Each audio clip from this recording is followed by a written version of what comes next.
কলিজা ফেটে যায়। কত চোর, বদমাইশ, বাটপার, লুচ্চা, গুন্ড, জেনাকার, বেবিচার, মদারু, জুয়ারু, ঘুষারু, মুসারু, এমন কোন খারাপ কাজ নেই যা করে না। ওরা এই সমাজের ভিতরে বুক ফুলে বেড়ায়। আর আমার ছোট্ট রফিকুল ইসলাম মাদানী, তাকে যখন আনা হয় আপাদ মস্তক ডান্ডা বেরি পরায়া আর মাথার ভিতরে ওই রকম হেলমেট পরায়া ছোট্ট এত বুটা একটা ছেলেকে এই অবস্থায় রাখা হয়, আমার কাছে মনে হয় এই সমাজে ন্যায় বিচার বলতে কিছুই না। কতক্ষণ ঠিক না বে ঠিক মুসলমান? আলহামদুলিল্লাহ নাহমাদুহু ওয়া নাস্তাঈনুহু ওয়া নাস্তাগফিরুহু ওয়া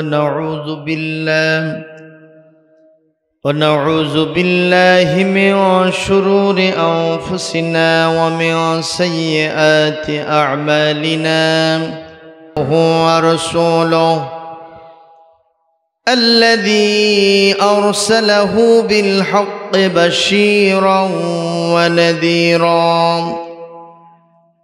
الذي هدانا إلى دار السلام ونصح الأمم وبلغ الرسالة وأدى الأمانة وداعيا إلى الله بإذنه وسراجا منيرا فقد قال الله تعالى في كلامه المجيد وفرقانه الحميد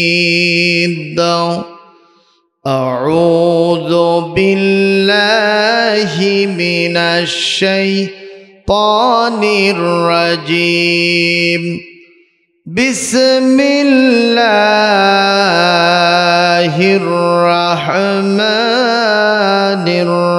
الرحيم يا أيها الذين آمنوا ادخلوا في السلم كافة ولا تتبعوا خطوات الشيطان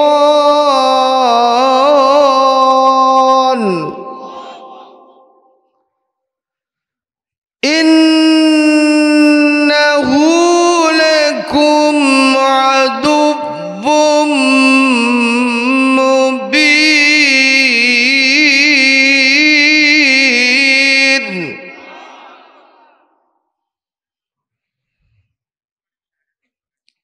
ولا تتبعوا خطوات الشيطان إنه لكم عدو مبين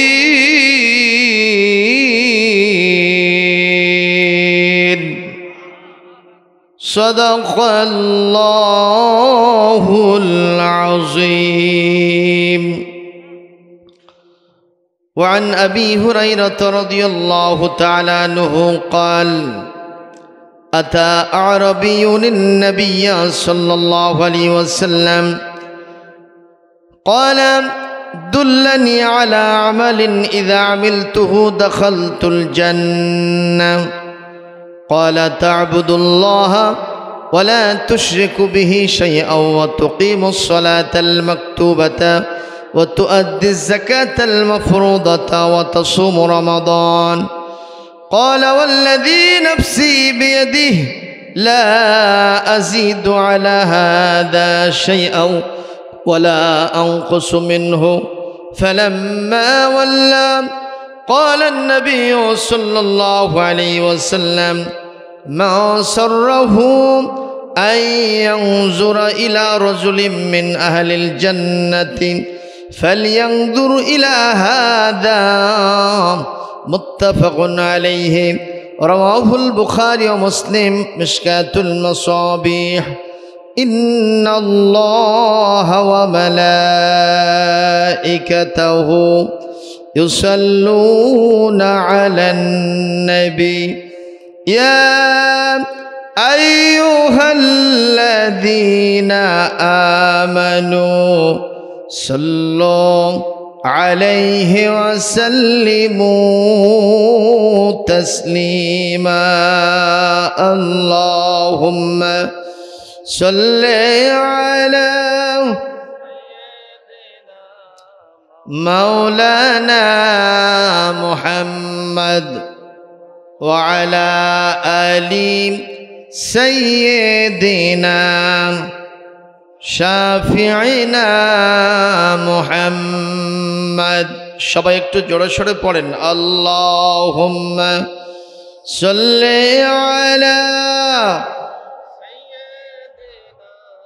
মাওলানা মুহাম্মদ ওয়া আলা আলি সাইয়্যিদিনা হাবিবিনা মুহাম্মদ। ও মদিনার বুলবুলি কেমনে তোমায় রই ভুলি, ও মদিনার বুলবুলি কেমনে তোমায় রই ভুলি।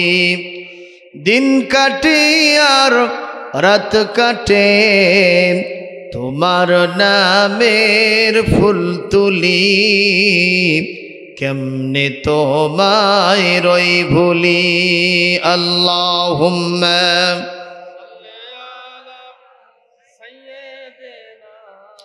মাওলানা মুহাম্মদ ওয়া আলা আলি সাইয়্যিদিনা হাবিবিনা মুহাম্মদ। বালাগাল উলা বিকামালিহি কাশাফাদ দুজা বিজামালিহি হাসনাত জামিউ খিসালিহি সাল্লু আলাইহি।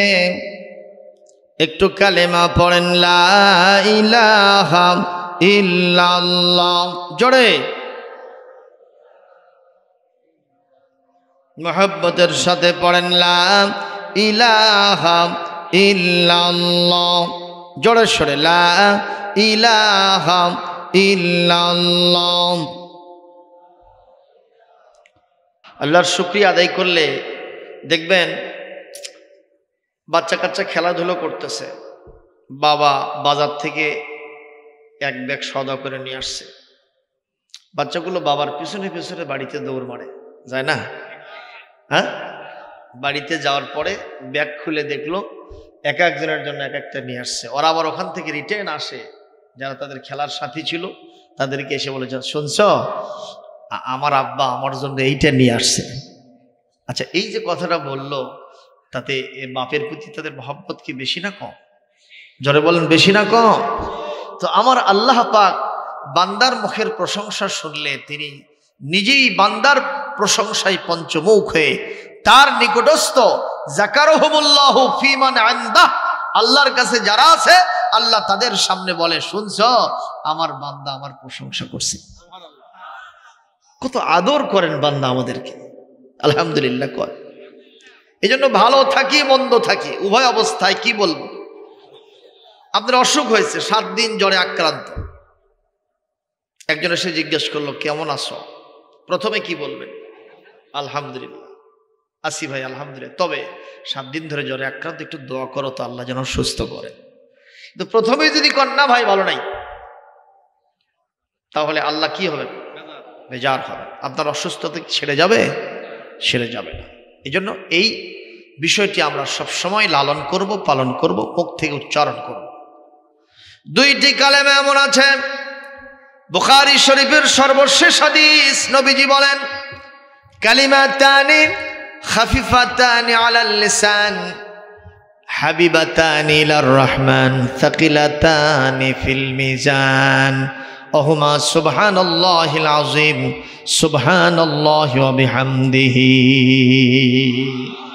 আল্লাহর নবী বলেন 2টি কালেমা এমন জিহ্বা দিয়ে উচ্চারণ করতে খুবই হালকা লাগে, পাতলা লাগে, কোনো প্রকারের সমস্যা হয় না, আর সেগুলো আল্লাহর কাছে অনেক প্রিয় হয়। শুধু তাই নয়, কিয়ামতের কঠিন ময়দানে মানুষের নেকির কমতি যখন দেখা দেবে, এই দুইটা কালেমা দুনিয়ায় যারা উচ্চারণ করবে, আল্লাহ রাব্বুল আলামিন এই দুইটা কালেমার মাধ্যমে তাদের মিজানের পাল্লা ভারী করে দিবে। সেই দুইটা কালেমার একটা হলো সুবহানাল্লাহি ওয়া বিহামদিহি সুবহানাল্লাহিল আযীম। জোরে বলেন সুবহানাল্লাহ, আরো জোরে বলেন সুবহানাল্লাহ। ও মুসলমান, এই ওয়াজটা একজন হুজুর সাহেব তিনি করেছিলেন একটা মজলিসে। যদি কেউ একটাবার মুহাব্বতের সাথে সুবহানাল্লাহ বলতে পারে, আল্লাহ পাক ফাঁকা স্থান সমূহ সব নেকি দিয়ে ভরে দেন। শুধু তাই নয়, বেহেশতের ভিতরে এমন একটা গাছ তৈরি হয়, যেই গাছের ছায়া পত্র পল্লব সমস্ত জানালা দরজা দিয়া বেহেশতের সব বিল্ডিংয়ে পৌঁছে যাবে। শুধু তাই নয়, ছায়াটা এতই লম্বা হবে, 500 বছর দ্রুতগামী ঘোড়া অথবা যানবাহন দৌড়ায় এই ছায়া অতিক্রম করতে পারবে না। এই ওয়াজ শুনে এক নাস্তিক বলতেছে, ছোট্ট বাচ্চা মাদ্রাসা থেকে যাচ্ছে, তাকে বলতেছে, বাবা তুমি কোথায় গেছিলা? মাদ্রাসায় গেছিলাম। কেন? মাদ্রাসায় গেছিলাম কোরআন শিখতে। তো কোরআন শিখে তো তুমি তোমার ব্রেনটা পচায় ফেলেছো, তোমার ব্রেনের ভিতরে কোনো বুদ্ধি শুদ্ধি ঢোকে না, যা আগে ছিল ওটা পচে গেছে। আপনারা কি এটা মানেন? কথা কন। আজকে অনেকেই কোরআনের শিক্ষা বিলুপ্ত করার জন্য, সংকুচিত করার জন্য, হালকা করার জন্য, হাফ করার জন্য সরকারের কাছে দাবি জানায়। কথা কয় না?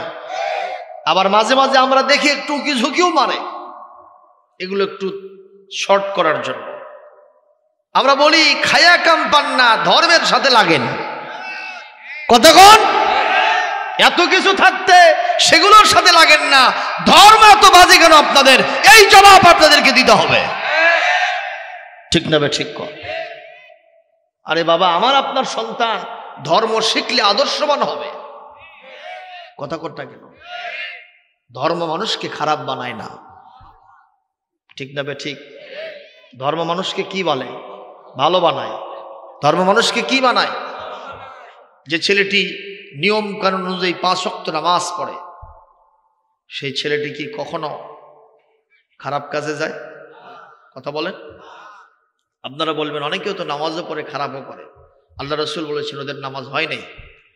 যারা খাঁটি ভাবে নিয়ম তরিকা অনুযায়ী নামাজ পড়ে, এদের নামাজ অবশ্যই তাকে খারাপ কাজ থেকে ফিরায় রাখবে।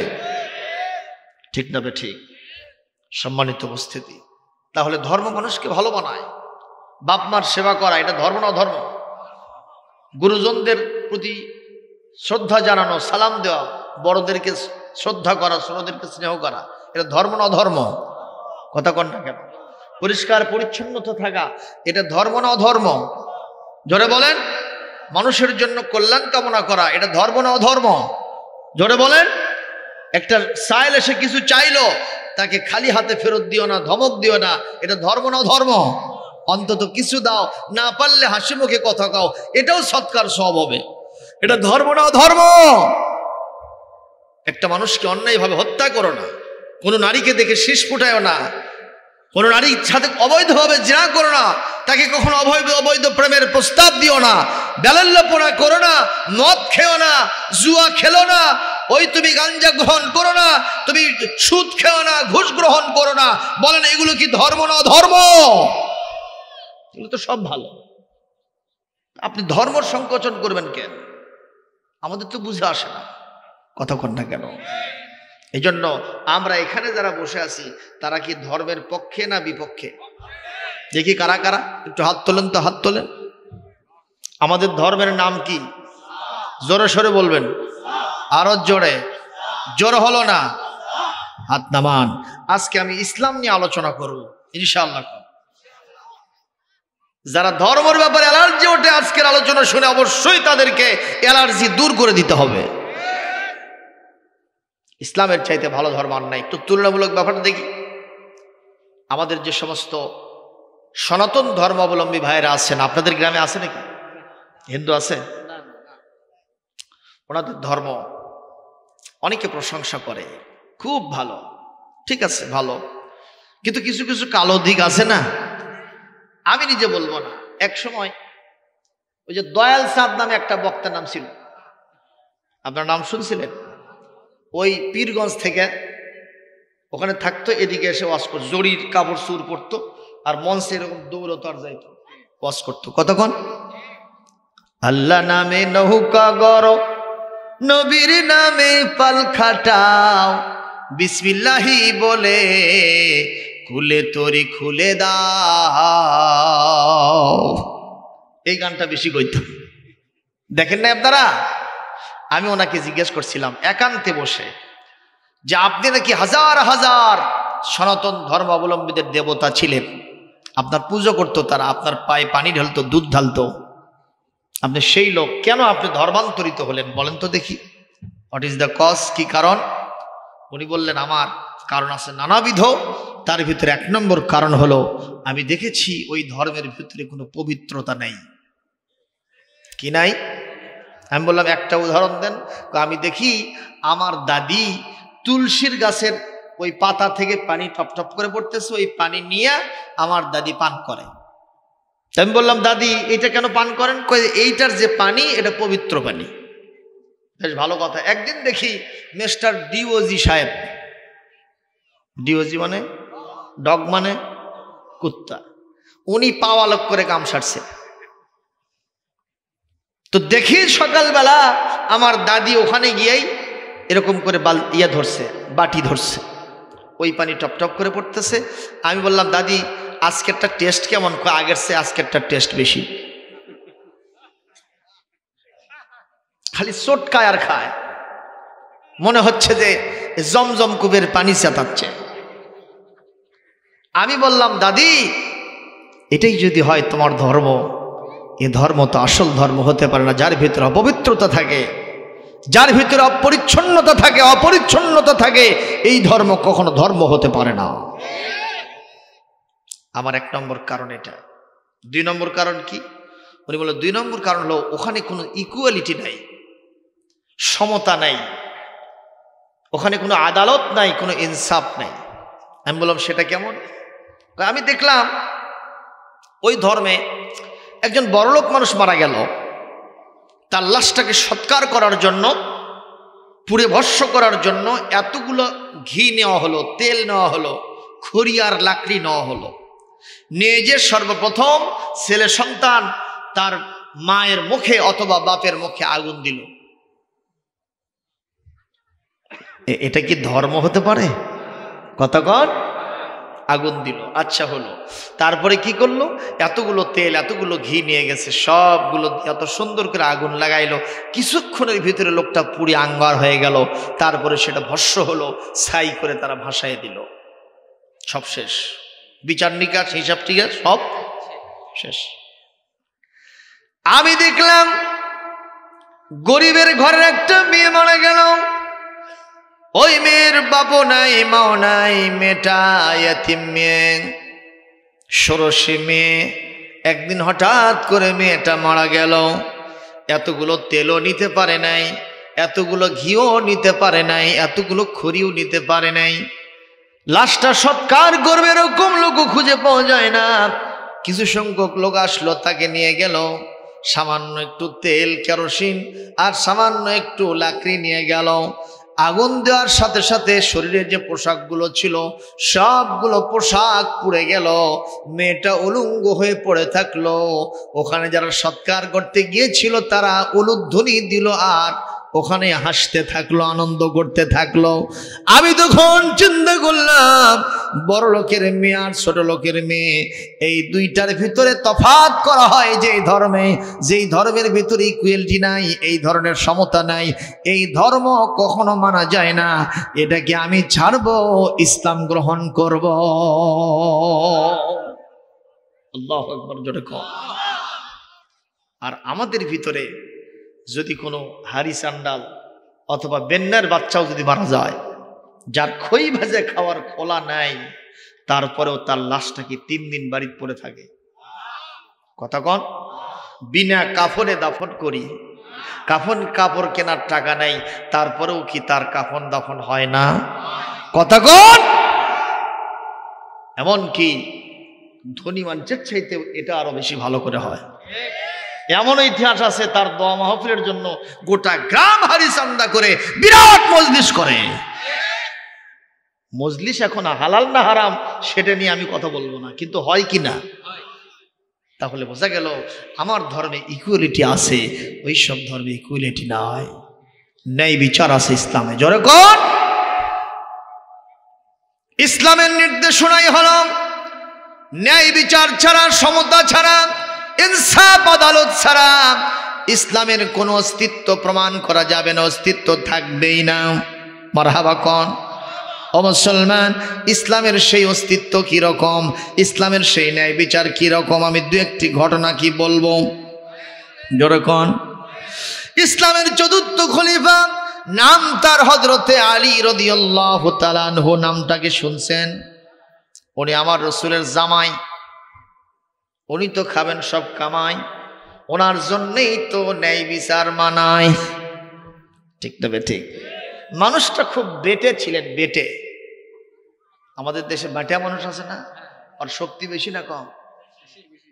খালি হুরা মারে আর দৌড় মারে। আমরা একসাথে হজ করতে গেছি সৌদি আরবে, তো যাওয়ার পরে আমার সাথে একজন ছিলেন, উনি আমাকে বলছে যে হুজুর যতই মুআল্লিম নিয়ে যায় কিন্তু আপনি আমার মুআল্লিম, আমার খুব ভালোবাসে। তো ওই লোকটা একটু বাটু সাইজ, শরীরের শক্তি ভালো। তো তাওয়াফ করার পরে হাজরে আসওয়াদের চুমু দেওয়া, এটা একটা আকর্ষণ সবার অন্তরে আছে না নাই? এটা দিলে লাভ হয় না লস হয়? আল্লাহর নবী বলেছেন নাজাল আল হাজরুল আসওয়াদ মিনাল জান্নাহ, হাজরে আসওয়াদ জান্নাত থেকে এসেছে। ওহিয়া আসাদ্দু বায়াদাম মিনাল লাবান, এটা দুধের চাইতেও সাদা ছিল। সুবহানাল্লাহ, আগামীকাল কইন, এটা দুধের চাইতেও সাদা ছিল। তাহলে এটাকে কালো বানালো কিসে?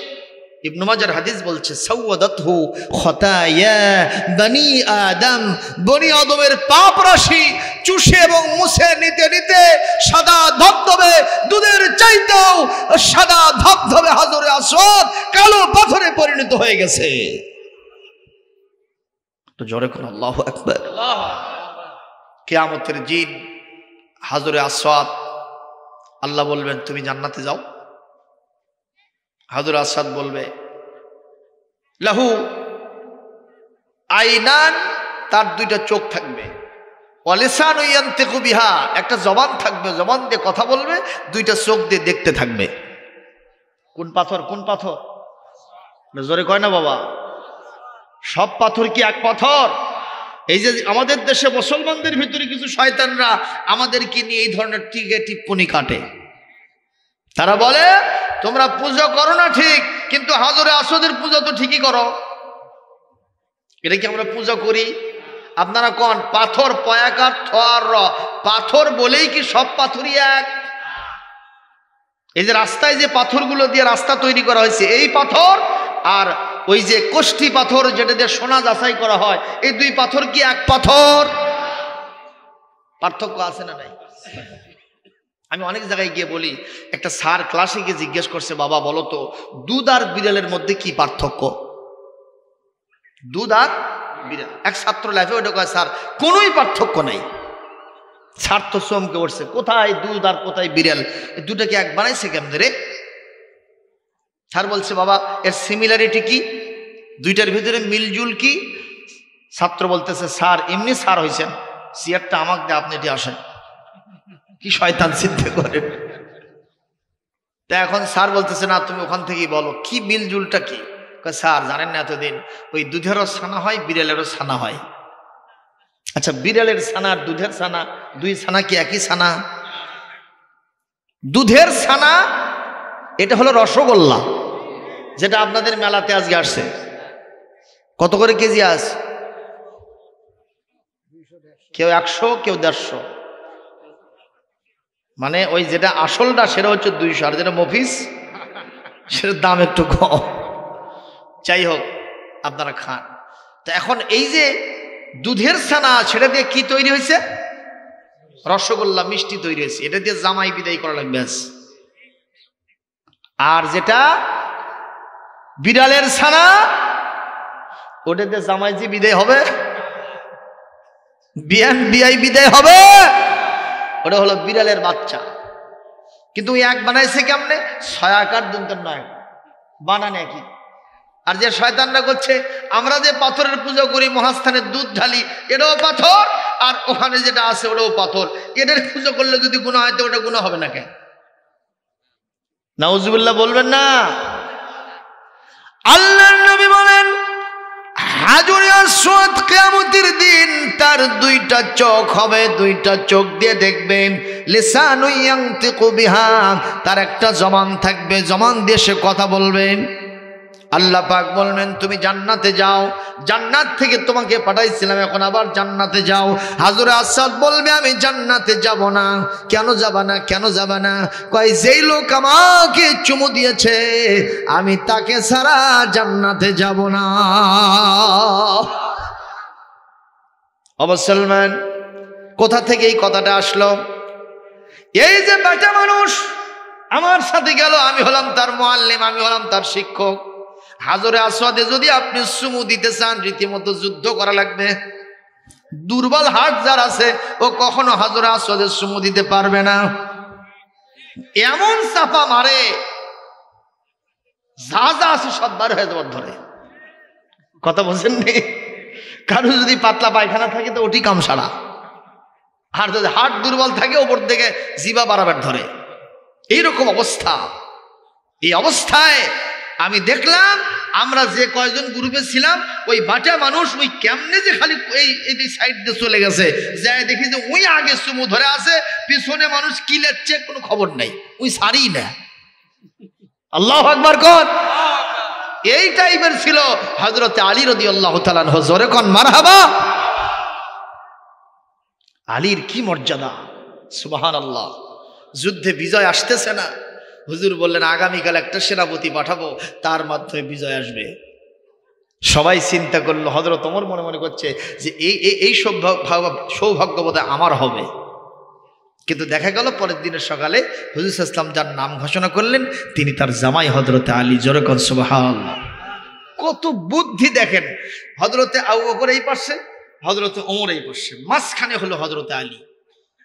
কথা কি শুনতেছেন? হযরত ওমর বলেই বসছে, ইয়া আলী আনতা বাইনানা কান নুকতাতি বাইনান নুন। তুমি আমাদের মাঝে এমন অবস্থায় আছো যে নুনের মাঝখানে যেমন নোক্তা, নুনের চতুর সাইডে যে আঁক থাকে, এই যে বাউন্ডারি থাকে, ওইটাই বড় না নোক্তা বড়? কি নোক্তাতে এতটুকু বিন্দু, ঠিক না বেঠিক? তার মানে উনি বাটা আর ওরা দুইজন লম্বা। এই কথা বলাও সারা হযরত আলী সঙ্গে সঙ্গে জবাব দাও ছাড়া, ঠিকই বলেছেন আপনি, আমি নুনের মাঝে নোক্তা, একথাও সত্য। নুনের মাঝে যদি নোক্তা না থাকে ওটা নুন কেউ বলবে না। সুতরাং তোমরা দুইজন কত বড় লম্বা হও, আমি নোক্তায় আসল। মারহাবা জোরে কর। জামাই শ্বশুর খেজুর খায়, এটা সামাইলে তিরমিজিতে আমি দেখেছি। জামাই আর শ্বশুর, জামাই হলো নবী, কি বলে আলী, আর শ্বশুর হলো আমাদের নবী। সুবহানাল্লাহ। দুইজনে খেজুর খাওয়া হচ্ছে। তো খাইতে খাইতে আমার রসুল খুবই রসিক মানুষ ছিলেন। সুবহানাল্লাহ কন্যা। আমরা এমন কিছু হুজুর আছি, আমাদের মুখের সাইজ দেখলে মনে হয় যে এর থেকে তিতে আর কিছু জিনিস নাই। কথা কয় না? কথা কয় না? মানে উনি ইবাদত বন্দেগী করতে করতে মুখের চেহারা পর্যন্ত নষ্ট করছে। এরকম কিছু হাব্বা জুব্বা ভাক্ষুষা হুজুর আছে না নাই?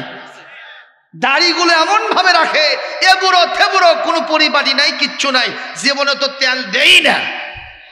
আর জুব্বা এমন ভাবে পেছনে থেকে এইভাবে জড়াচ্ছে, জড়াতে জড়াতে পিঠের থাকছে, জীবনে স্ত্রী দেয় না। এরকম হাব্বা জুব্বাওয়ালা ভাক্ষুষা হুজুর বাংলাদেশে আছে না নাই? সর্বনাশ। আবার কেউ কেউ দেখি সোয়াট পড়ে থাকে, সালা পড়ে থাকে। এরা সবচাইতে বড় হুজুর হয়েছে। আমার নবীর চাইতে বড় হুজুর এরা হতে পারবে? কতক্ষণ আমার নবী। হ্যাঁ আমি মজা করি, তবে খাবারের ভিতরে লবণ যতটুকু মিশানো লাগে আমি অতটুকুন মজা করি। সুবহানাল্লাহ বলতে মন চায় না? এটি আমাদের আদর্শ। ভাইরা আমার, আল্লাহর নবী এটিগুলো সব হযরত আলীর ভাগে দিয়ে দিচ্ছে। আটি ওখানে পার সাফ হয়েছে। খাওয়া দাওয়া শেষ, বলতেছে আলী, এ জামানার যুবকেরা এতই খেজুর খায় বারে, যাদের সামনে আটির স্তূপ হয়ে যায়। হযরত আলী বলেন, হুজুর আপনার কথা শেষ? হ্যাঁ শেষ। ঠিকই বলছেন, এ জামানার যুবকরা এতই খেজুর খায় যে তাদের সামনে আটির স্তূপ হয়ে যায়। এ জামানার বুড়ারা এতই খেজুর কম খায় যে তাদের সামনে আটিও থাকে না। তার মানে আটি শুদ্ধ চেতাছে। আল্লাহু আকবার, জোরে গো। এই জন্য হুজুর বললেন, আনা মাদিনাতুল ইলম, আমি হলাম ইলমের শহর, জ্ঞানের শহর। ওয়া আলিয়ুম বাবুহা, আর আমার আলী হলো সেই ঘরের ভিতরে, সেই রাজ্যের ভিতরে, সেই শহরের ভিতরে ঢোকার জন্য প্রধান গেট হয়ে তোরণ। জোরে গন সুবহানাল্লাহ। দাও খোদা দাও আবার আমায় ওমর দারাজ দিল, দাও খোদা দাও আবার আমায় ওমর দারাজ দিল, দাও আলীর মতো বীর সেনানী জাগাতে নিখিল, দাও খোদা দাও আবার আমায় ওমর দারাজ দিল। জোরে কোন আল্লাহু আকবার। কষ্ট হলো? কাবা ঘরের চাবি ওসমান ইবনে তালহার হাতে আছে। আল্লাহ নবী সাল্লাল্লাহু আলাইহি ওয়াসাল্লাম হিজরতের আগে একবার কাবায় ঢুকতে চেয়েছিলেন। হুজুর বলেন, আলী যাও তো একটু চাবিটা নিয়ে এসো। হযরত আলীকে এমন কোনো ভাষা নাই যে ভাষা তুলে গাল দেয় নাই। ইভেন এসে আমার রসুলকে পর্যন্ত গলা ধাক্কা দেওয়ার মতো উপক্রম হয়েছে। আল্লাহ নবীকে কাবায় ঢুকতে দেবে না। আল্লাহর পারমিশন নিয়ে আমার নবীজি মদিনায় গেলেন। 8 বছর পরে তিনি মক্কা বিজয় করলেন। সুবহানাল্লাহ। নবী গেছিলেন হযরত আবু বকরকে সাথে নিয়ে। যখন ফিরে এসেছেন, আল্লাহর নবীর সদস্য সংখ্যা কমে নাই, বরং বেড়ে গেছে। আল্লাহর নবীর সদস্য সংখ্যা প্রায় 10,000 ছাড়িয়ে গেছে। আরো জোরে বলেন। কোন সমস্যা? হানজালা ভাই, এটা হানজালা না? এদের কে? ও এই একই যে চেয়ারা রে, একেবারে একই ভাই নাকি? আচ্ছা, এক সেম চেয়ার লাগতেছে আমার কাছে। কষ্ট পাচ্ছেন ভাইরা? একটু ভাঙ্গা ভাঙ্গা। আসলে তো ওই সূর্য চলে গেছে, এখন ডিম লাইট। আপনারা সাথে না থাকলে ওয়াজ চলবে না। জোরে বলুন ঠিক না বে ঠিক? থাকে থাকে এতই রাগ লাগে যে আমি এলাকায় ওয়াজই করবো না। কেন ওয়াজ করবো না? কেন? মনের ভিতর তখন দাগ কাটে। কেড়ে বগুড়ার লোক ঢাকা পরিচয় দিয়ে তারা হাজার হাজার লোক পায়, আর আমার লোক কম হয় কে? আমার সবর সঙ্গে আপনি বগুড়া ওয়াজ বান্ধব দাও। কিন্তু কি বলবো, সবাই গিয়া ওয়াজ নেওয়ার জন্য অনুরোধ করে, এজন্য নেই। যাক, কম হোক আর বেশি হোক, এলাকার লোকজন নেই থাকবো, তাতে যা আছে কপালে হবি কাল সকালে। যখন ঠিক না বেঠে? লিল্লাহি তাকবীর, লিল্লাহি তাকবীর। আচ্ছা, একটা কথা বলি, পোলা কিন্তু রেডি। একটু মোনাজাত দেবো কি? কিছুক্ষণ চলবে? চলবে। দেখি চলার পক্ষে কারা কারা হাত তোলেন তো। এই দেখেন তো, কিছু লোক হাত তোলেন। এই লোকগুলো ওই গ্রুপের লোক হতে পারে। দেখেন তো, দেখেন দেখেন, হাত উঠছে না, বাকি আছে। লিল্লাহি তাকবীর, লিল্লাহি তাকবীর। আল কোরআনের আলো, নারায়ে তাকবীর। আলহামদুলিল্লাহ, একেবারে কম হয়নি বলে কি হুজুর কথা কন না কেন? মোটামুটি হয়েছে আলহামদুলিল্লাহ। তাও কেউ করবে না, লোকই ছিল না। কথা কর, ওটা হলো 36,000 টাকার বক্তা, আর আমাকে যে কি দিবি আল্লাহ জানে। এতগুলো যে পাইছি এটাই তো আমার বড় কথা। এই আমার ছাত্রটাকে কই যাবা? হ্যাঁ, 1 নম্বর দেখাবো তোমার। আমার ছাত্র হয়ে তুই উঠে যাস কোন আক্কেলে? বসেন। প্রিয় উপস্থিতি, আমার রসুল মক্কা বিজয় করে আসার পরে তিনি বললেন, আলী আজকে আর খাতির নেই। ও আমাকে হিজরতের পূর্বে চাবি দেয় নাই, আজকে কিন্তু চাবি আমার হাতে আসবে, সেটা যেভাবেই হোক নিয়ে আসতে হবে। যাও তুমি চাবিটা নিয়ে আসো। হযরতে আলী অ্যাসেসমেন্ট করে দেখলেন ওই ওসমানের হাতেই চাবিটা আছে। কাবার গেটে ইয়া বড় একটা তালা ঝুলতেছে। হযরতে আলী চলে গেলেন, দরজায় নক দিলেন। ভেতর থেকে মহিলা কণ্ঠ, হোয়াট ডু ইউ ওয়ান্ট, মাজা তুরিদু, কি চাও তুমি? তো বলছে, আমি চাই ওসমান ইবনে তালহাকে। তো সে তো বাড়িতে নেই, কারণ আল্লাহ নবী মক্কা বিজয় করছে, এই ভয়ে তো সব পালিয়ে চলে গেছে। কথা বোঝেন না? নবীর ভয়েতে পালিয়ে চলে গেছে। হযরত আলী বললেন, কোথায় গেছেন বলে তাও জানি না, সমস্ত জায়গায় খোঁজ নেওয়া হলো, ওসমানকে পাওয়া গেল না। হযরত আলী মনটা বেজার করে এসে আমার রসুলের কাছে রিপোর্ট করছেন, হুজুর আপনি যে ঘরে ঢোকার জন্য ইন্তজার করতেছেন সেই চাবিটা তো আমি আনতে ব্যর্থ হলাম, কোথাও ওরে খুঁজে পাই নাই। ওর বাড়িতে খুঁজেছি, আড্ডাশালায় খুঁজেছি, বিভিন্ন জায়গায় হাটে বাজারে যেখানে যেখানে সে অবস্থান করে সব সম্ভাব্য জায়গাগুলো খুঁজে ফেলেছি, তারে পাই নাই। হুজুর এখন আমি কি করব? আল্লাহর নবী বললেন, পাইলে না বলে আনা, তাহলে একটু দেরি করো। হযরতে রাসূল করিম সাল্লাল্লাহু আলাইহি সাল্লাম একটু চক্ষু বন্ধ করলেন। কি বন্ধ করলেন? চক্ষু বন্ধ করলেন। সঙ্গে সঙ্গে কিছুক্ষণ পরে আমার রসুল বললেন, অজাত ওসমান ইবনে তালহা, আলী রে তোমরা যদিও পাও নাই, কিন্তু আমি রসুল ওসমানকে পাইয়া গেছি। তাহলে কি বোঝা যায় আমার নবীর চোখ খালি এই দুনিয়া? কথা কন, আল্লাহর নবীর আরেকটা অন্তরের চোখ আছে। তোমরা যে কও আমি আর নবীর মাঝে কোনো পার্থক্য নাই, উনি বড় ভাই আর আমি ছোট ভাই, এরা যে কয়টা বোতল খাইছে আল্লাহ ভালো জানে। সরে কোন ঠিক না? ঠিক। কিসের লিয়াকত আলী আর তুমি জুতোর কালি? এইসব লোকগুলো চূড়ান্ত বেয়াদব। সেদিন একজনকে জিজ্ঞেস করা হয়েছে, রাসূল আকরাম সাল্লাল্লাহু আলাইহি সাল্লামের কবরকে রওজা বলা যাবে কিনা? উনি বলতেছেন বলা যাবে না। আপনার ওই পক্ষের কি? নাউজুবিল্লাহ কোন? আবার জবাব দিচ্ছেন, রাসূল আকরাম সাল্লাল্লাহু আলাইহি ওয়াসাল্লাম তার কবর শরীফে তিনি জিন্দা না মুর্দা? বলে উনি মরে পচে গেছে, উনি মাটির সাথে মিশে গেছে, উনি মরে গেছেন, উনি জিন্দা নাই। আল্লাহর নবীর শানে এই কথাগুলো বলা কি মানানসই হয়? চূড়ান্ত বেয়াদব। জোরে কোন ঠিক না? ঠিক। তারা আবার বড় বড় শায়েখ, তাদেরকে মানুষ হাজার হাজার টাকা দিয়ে নিয়ে এসে মঞ্চে সেটিং দেয়, তারা আবার দাবি করে আমরা আহলে হাদিস। সবচেয়ে বড় হাদিস মানে ওরাই বলে। এই সব বেয়াদবি কথাকে মেনে নেওয়া যায়? আমি ওই বক্তাকে বলবো কোরআনের মঞ্চ থেকে, ও অনতি বিলম্বে জাতির কাছে বিশ্বনবীর কবর শরীফ এবং তার জাসাদ মুবারক নিয়ে এই সতর্ক মন্তব্য করার কারণে এই জাতির কাছে তোমাদের প্রকাশ্যে ক্ষমা চাইতে হবে।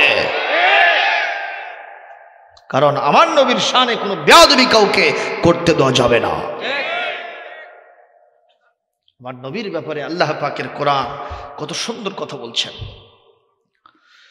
মা কানা লিমুমিনিন ওয়ালা মুমিনাতিন ইযা কাদাল্লাহু ওয়া রাসূলুহু আমরা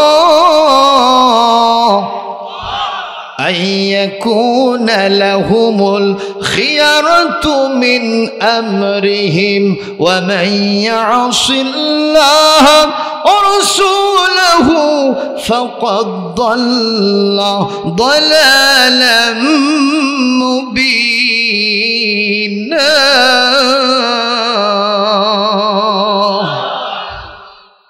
أرجوك الله أكبر কোরআনে কারীম 22 নম্বর পারা 33 নম্বর সূরা সূরাতুল আহজাব 36 নম্বর আয়াত আল্লাহ পাক বলেন কোন মুমিন পুরুষের জন্য আর নারীর জন্য এই রকম এখতিয়ার দেওয়া হয় নাই, এই রকম স্বাধীনতা দেওয়া হয় নাই। আল্লাহ এবং তার রাসূল কোন ব্যাপারে সিদ্ধান্ত দিলেন, সেই সিদ্ধান্ত উনি মানবেন কি মানবেন না এই ব্যাপারে কোনো স্বাধীনতা নাই। বাই হুক অ্যান্ড ক্রুক বাধ্য করে আল্লাহ এবং রাসূলের সিদ্ধান্ত তাকে মানতেই হবে ঘোষণাকার। শুধু তাই না, আল্লাহ পাক বলছেন 38 নম্বর আয়াত মা কানা আলান নবী মিন হারাজিন। আল্লাহু আকবার, জোরে কর।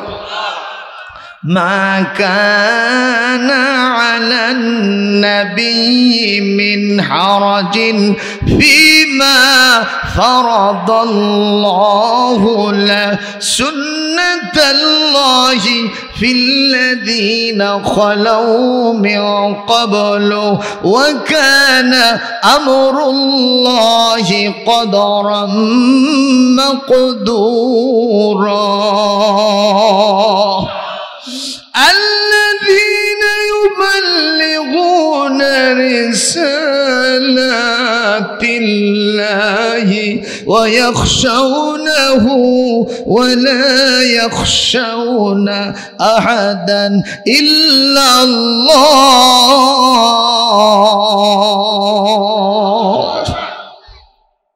কুরআন কারীম আমার রাসূলকে কত বড় মর্যাদা দিয়েছে। আল্লাহু আকবার কর। আমার রাসূল, তার কোনো অন্যায় হবে না, তার পক্ষ থেকে কোনো গুনাহ হবে না, কোনো অপরাধ হবে না। আমি আমার রাসূলের জন্য যে পাওয়ার দিয়েছি, আমার রাসূল যদি সেই পাওয়ার খাটায়া পৃথিবীর নারীদেরকে বিয়ে শাদী করে, কোনো সংখ্যা না, যত নারীকে বিয়ে করতে চায় আমি আল্লাহ অনুমতি দিয়ে দিয়েছি। তাহলে আমি আর রাসূল এক হলাম। আমাদের জন্য সর্বোচ্চ কয়টা? তাও ঢালাও হবে না। ওখানে বলা হয়েছে কি কি বলা হয়েছে? ওয়াইন খিফতুম আল্লা তাদিলু ফাওয়াহিদা। যদি 100 কে তেল বেচো আর 100 কে লবণ বেচো, 4টে বিয়ে কেন 2টাও করছো, ওই ছুরির দিকে তোমার নজর বেশি আর বুড়ির দিকে আসারও করো না। কথা কয় না? ওর জন্য 500 টাকা দামের কসমেটিক্স কিনে দেয়, মেরিল কিনে দেয়, ওই সমস্ত ওই যে ভ্যাসলিন কিনে দেয়, ওর জন্য একটা পমেটো কিনে দেয়। এরকম স্বামী, আসামি মার্কা স্বামী আছে না নাই? এ জোরে কর, এরকম আসামি মার্কা স্বামী আছে না নাই? হ্যাঁ, এমনকি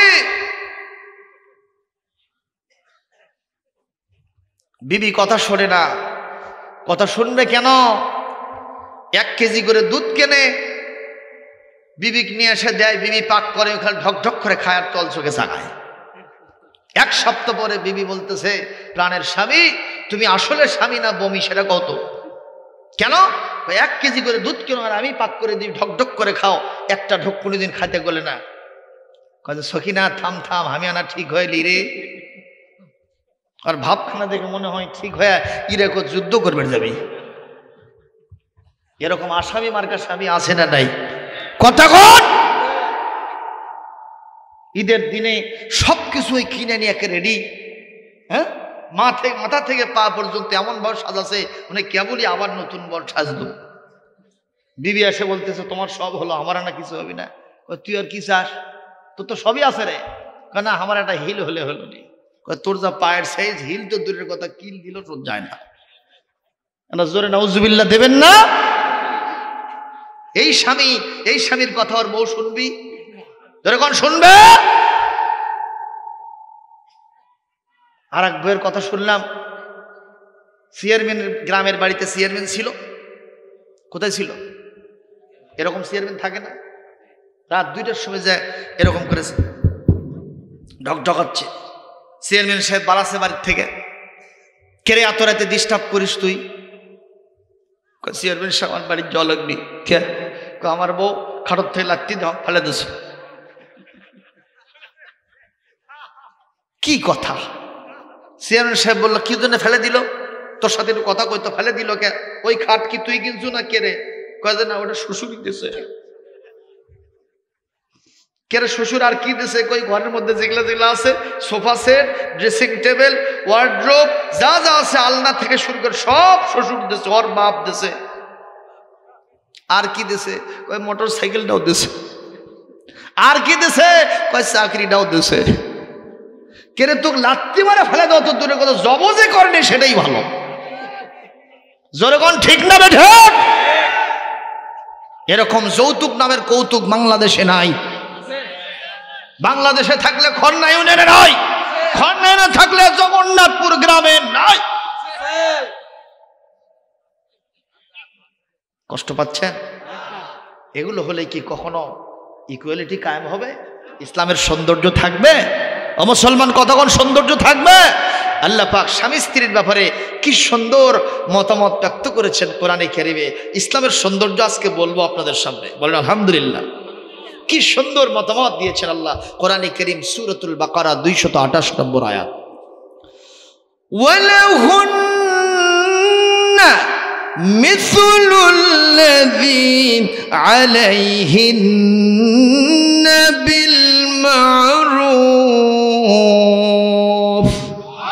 وللرجال عليهن درجة والله عزيز حكيم।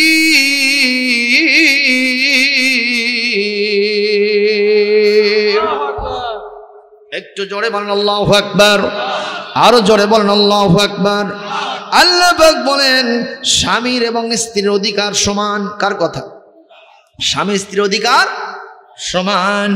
যদি ঈদে জামা কাপড় নেন আপনারও নিতে হবে, আপনার বউকেও দিতে হবে। কতক্ষণ? মাছের মাথা যদি আপনি আজকে বাজার থেকে নিয়ে এসে আপনি খান, সামনে বাজারে আপনার বিবিকে মাছের মাথা খাওয়াতে হবে। বিধানকার, ধরে বলেন। কিন্তু আমাদের বাংলাদেশের মা বোনেরা এমন সৌভাগ্য খুব কম হয়, ঠিক না বেটি? মাছের মাথা তো দূরের কথা, খাসির কলিজা খাওয়া তো দূরের কথা, গরুর রান খাওয়া তো দূরের কথা, কুসকুসি খাওয়া তো দূরের কথা, দেশি মুরগির রান খাওয়া তো দূরের কথা, একটু ঝোল পর্যন্ত আমার মা বোনদের ভাগ্যে জোটে না। এই আসামি মার্কা স্বামী আল্লাহর কাছে কি জবাব দিবি? আজকে মা বোনেরা করছে, আমরা না যে ভুল করব রে, যে বসান দিচ্ছে স্বামী গরম আছে। কোথায় কোথায় আছে? আছে। কষ্ট পাচ্ছেন? কষ্ট পাচ্ছেন? আজকে খালি যদি বসে থাকেন ওয়াজ দিয়ে দাও, এমন ওয়াজ সাটাবো জীবনে শোনেন নাই। চলবে? চলবে? সবাই পক্ষে আছেন? দেখি কারা কারা পক্ষে নাই। ওই আছে হাত তুলে আছে, দেখছেন? বুঝবেন না পারলে কিন্তু ওর বেকায়দা হবে। এই বগুড়া রেল স্টেশনে দুইজন যাত্রী ট্রেনের সেটে সেটে চিপে পড়ছে, একটা ম্যাডাম একটা স্যার। এই রেল স্টেশনে ট্রেনে কয়জন? সেখানে এসে ম্যাডামকে বলছে, madam give me your ticket, I will check your ticket. টিকিটটা দেন একটু চেক করবো। ম্যাডাম বলতেছে আমারটা মাসিক। যেই বলছে মাসিক, ওই হোকামুখ চোকা খেয়ে প্যাক গিয়ার মারছে আর দেখেন। তো পাশে যে স্যার বসেছিল, জীবনে সিটার মার্কা লোক, টিকিটই কাটে না। তো চিন্তা করলে আজ একটা পয়েন্ট পেয়ে গেছি। বাহ, অসুখের কথা বলে টিকিট দেখে না রে। কিছুক্ষণ পর তার কাছে এসে বলছে, স্যার টিকিটটা দেন একটু চেক করি। আমারটা এক শিরে। কয় শিরা? সেক্রেটারি সাহেব বলতে যে মিয়া সাহেব টিকিটের সাথে 100 200 সম্পর্ক কি? কয়ে ভাই মহিলা অসুখের কথাগুলো টিকিট দেখলেন না, আমার একটা অসুখ আসার জন্য খুশি, আবার ব্যাখ্যা দেওয়া লাগবে। এই মিয়া সাহেব কি বুঝেছেন? বলে মহিলা মাসিক অসুখের কথাগুলো হয় মেয়ে বোঝেন নাই, ওই প্রত্যেক দিন 1 মাসে জাকাত করে, 1 মাসের অগ্রিম টিকিট কাটছে, তাই কথা আমারটা মাসিক। আর তুই বুঝেছু যে ওর মাসিক অসুখ হচ্ছে। এই ভুল বুঝা তোর ভেতরে যে একটা গোপন রোগ আছিল সেটা ফাঁস করে দিছু। তাহলে কথা ভুল বুঝলে লাভ না লস? যেরকম লাভ না লস। এই জন্য কথা ভুল বোঝার চেষ্টা করবেন, একটু কান মন খোলা রাখেন। নবীর মর্যাদা বর্ণনা করে কোরআনে কারীম সূরা আহজাবের ঠিক 50 নম্বর আয়াতের ইরশাদ করছেন। বলবো আল্লাহ রাব্বুল আলামিন বলেন, ওয়াহাবাত নাফসাহা লিন-নবী وهبت نفسها للنبي إن أراد النبي أن يستنكحها خالصة لك من دون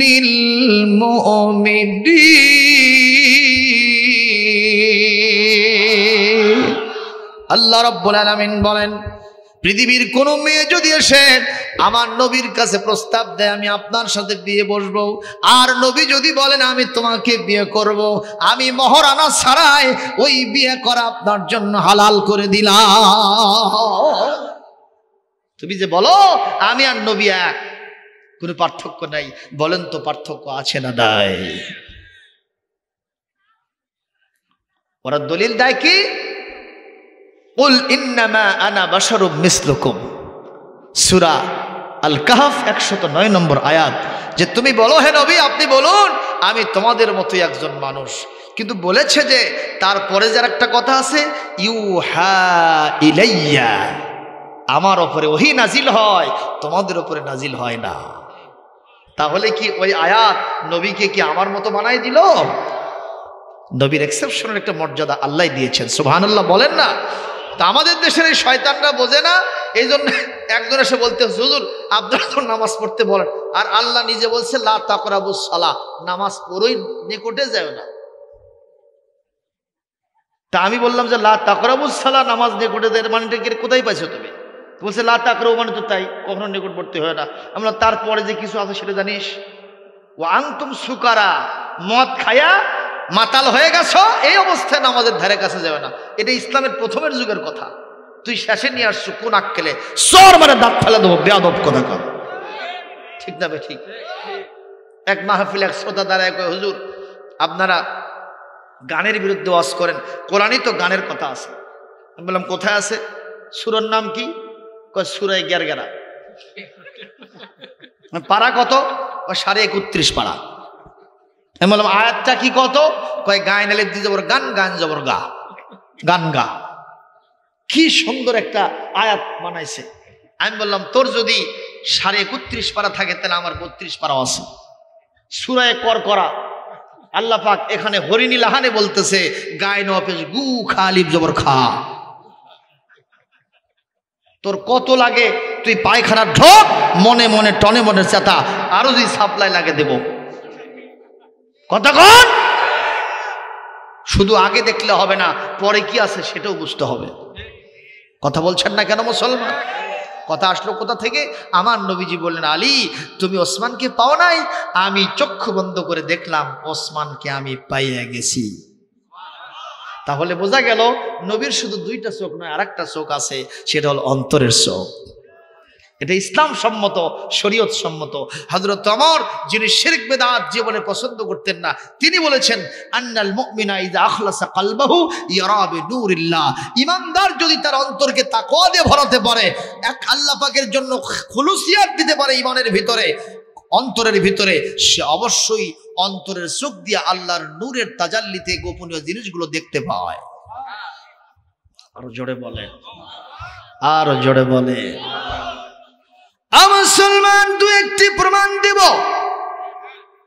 নাহওয়ানদের যুদ্ধে হযরত ওমর ইবনুল খাত্তাব রাদিয়াল্লাহু তাআলা আনহু একটা বাহিনীকে পাঠিয়ে দিলেন, মুজাহিদদের দলকে পাঠিয়ে দিলেন।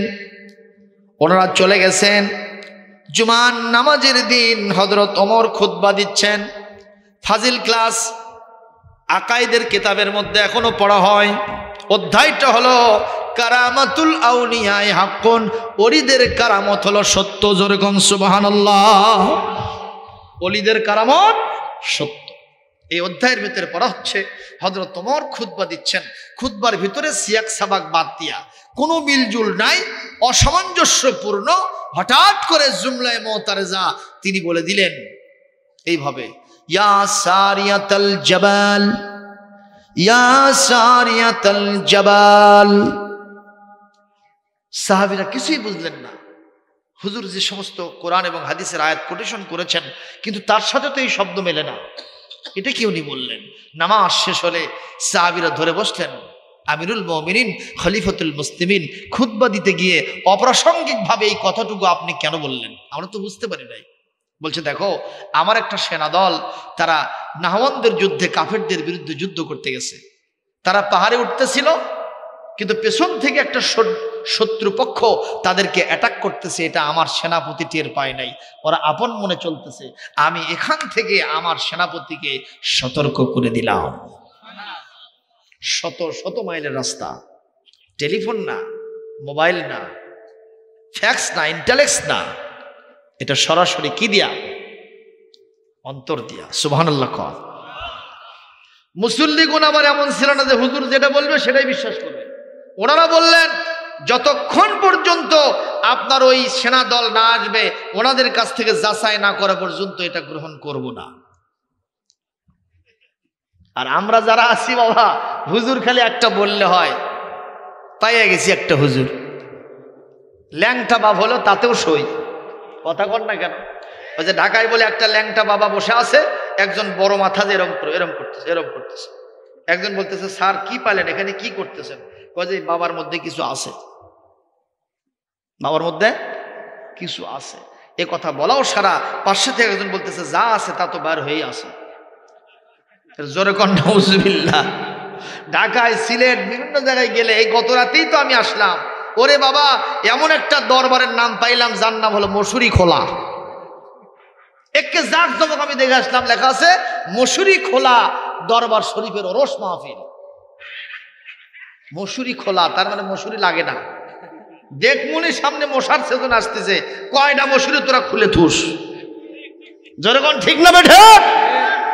এইসব দরবারের সাথে ইসলামের ন্যূনতম কোনো সম্পর্ক নাই, শিরক আর বিদআত দিয়ে ভরা।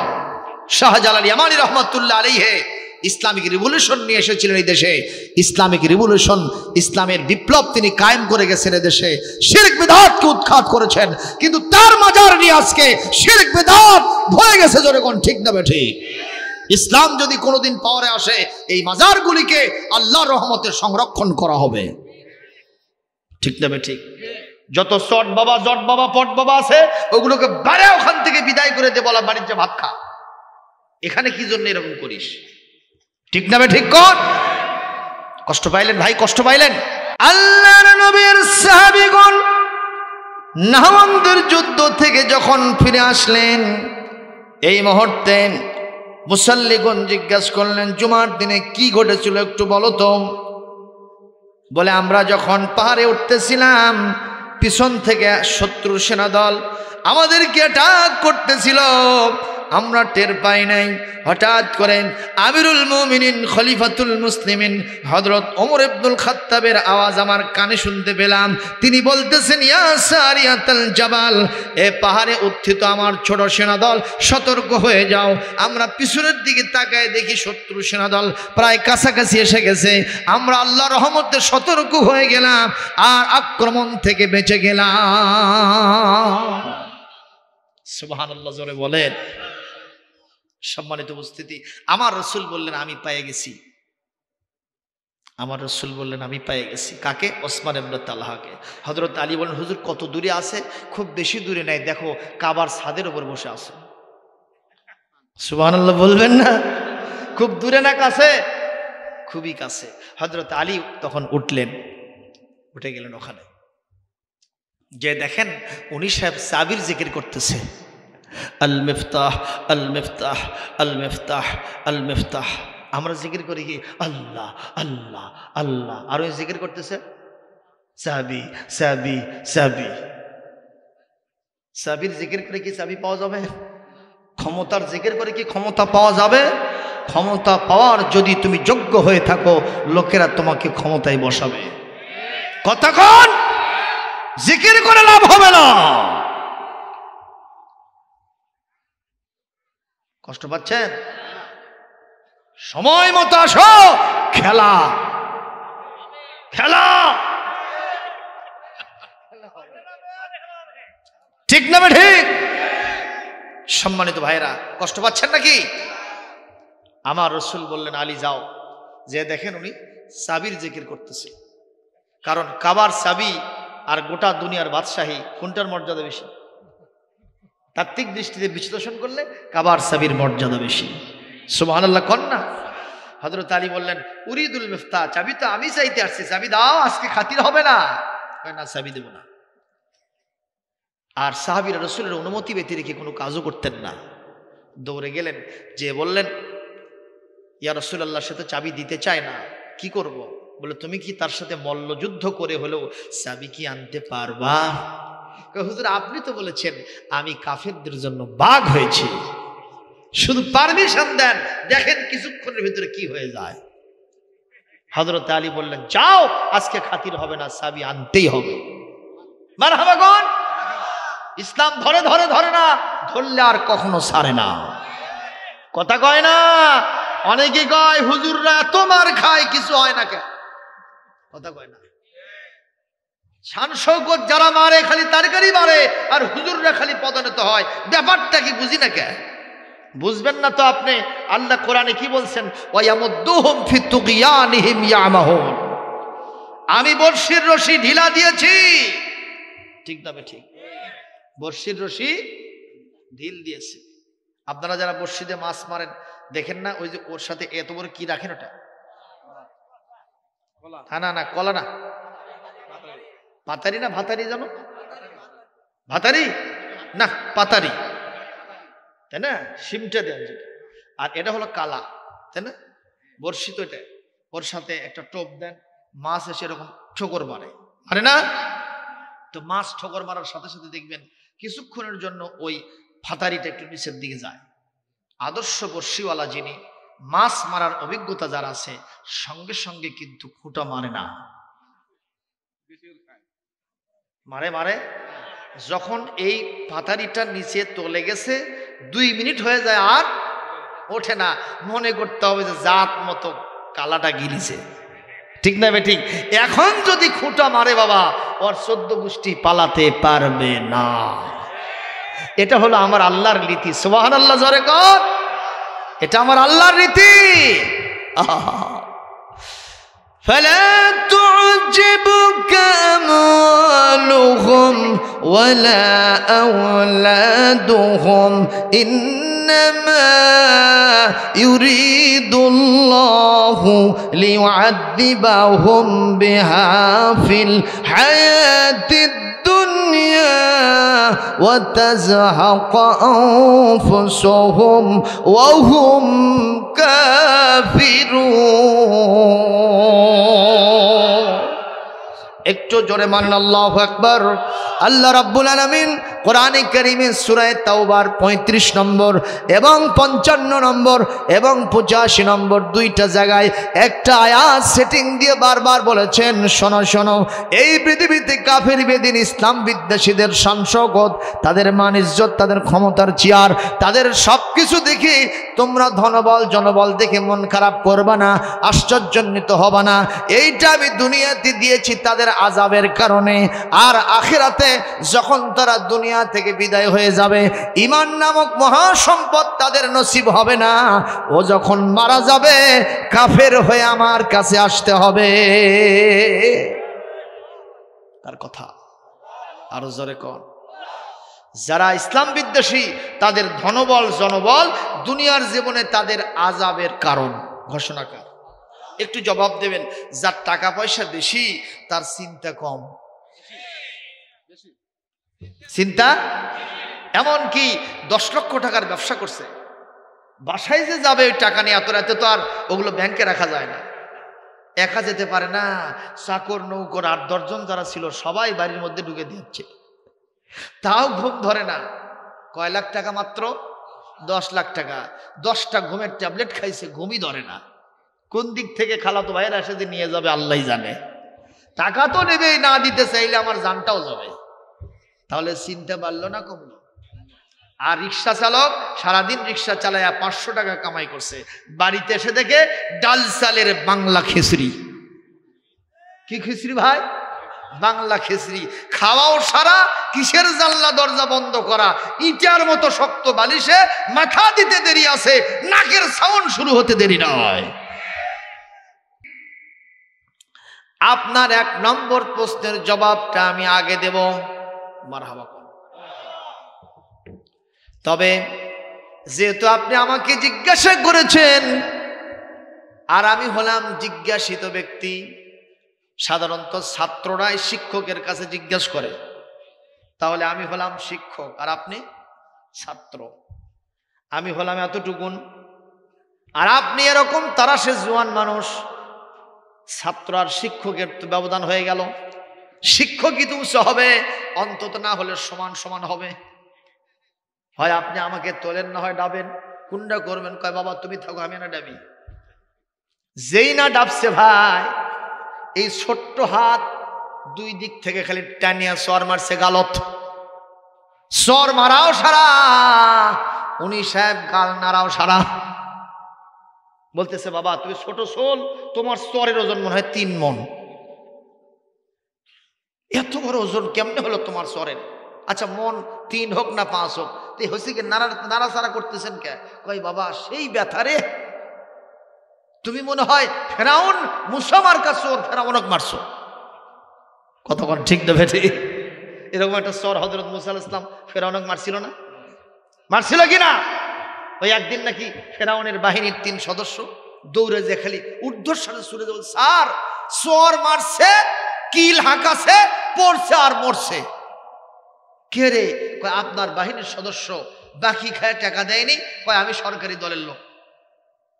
এই কথা কও সারা, চোর মারাও সারা, পড়াও সারা, মরাও সারা। কয় কে মারছে রে? মুসা মারছে নাকি? তো মুসা মারছে সেটা আপনি কেমনে জানেন? কয় ছোটবেলা আমি একটা খাসো না। জোরে কর আল্লাহু আকবার।